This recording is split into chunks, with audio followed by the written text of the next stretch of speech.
Hey, I'm GT, and welcome to the Stuff You Should Think About podcast, where I take interesting things you should think about and I break them down in just a few minutes. Okay, in today's episode, we'll discuss mineral rights.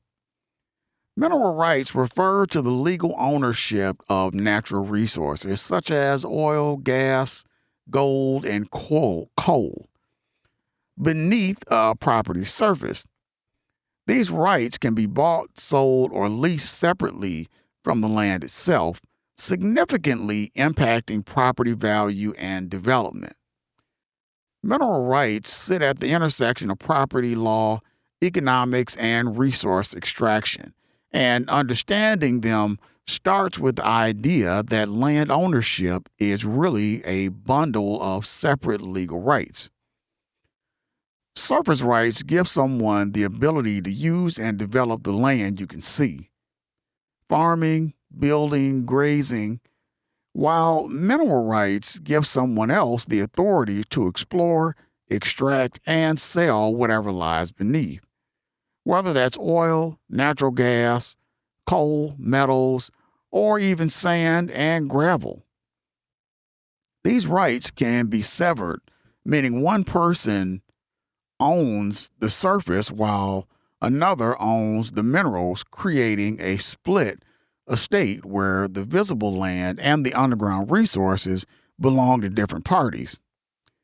In many places, especially in the United States, the mineral estate is considered dominant over the surface estate. That means the mineral owner or the company leasing those rights has the legal ability to use the surface in a reasonable way to access the minerals, building roads, drilling wells, or clearing land. Modern regulations require operators to accommodate surface owners when possible, compensate them for damages, and follow environmental rules, but the basic principle remains. The mineral estate takes priority because extraction is impossible without surface access. Mineral rights can be created and transformed in several ways. Sometimes a landowner holds both surface and mineral rights together in simple ownership. Other times, mineral rights are severed when land is sold, leaving the seller with the underground resources while the buyer gets only the surface. Mineral owners often lease their rights to extraction companies, receiving upfront bonus payments per acre and ongoing royalties. A percentage of the revenue from the minerals produced without having to pay for drilling or mining operations themselves. The value of mineral rights is speculative and depends on geological evidence, commodity prices, and location. Proved reserves, confirmed commercially viable deposits dramatically increase value. Global market prices for oil, gas, or metals can make mineral rights swing from highly profitable to nearly worthless. And proximity to infrastructure like pipelines, refineries, or transport routes can make extraction far cheaper and more attractive to operators.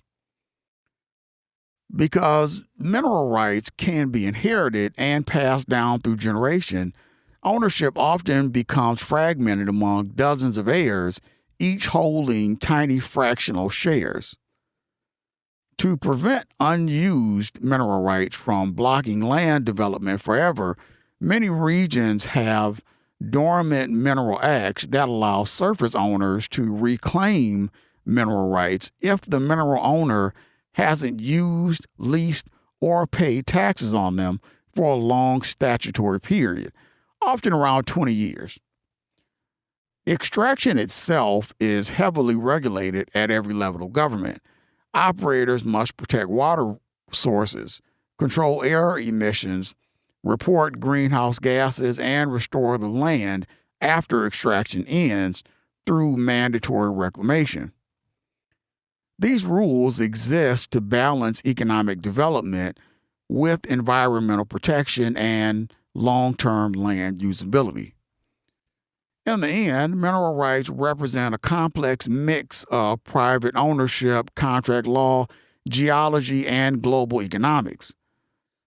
They can be a powerful engine for economic growth and energy production, but they also create tension between surface owners and extraction companies, making the legal framework around them essential for managing land, resources, and industry.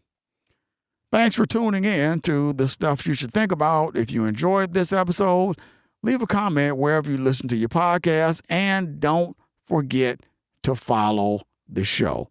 It really helps the podcast grow.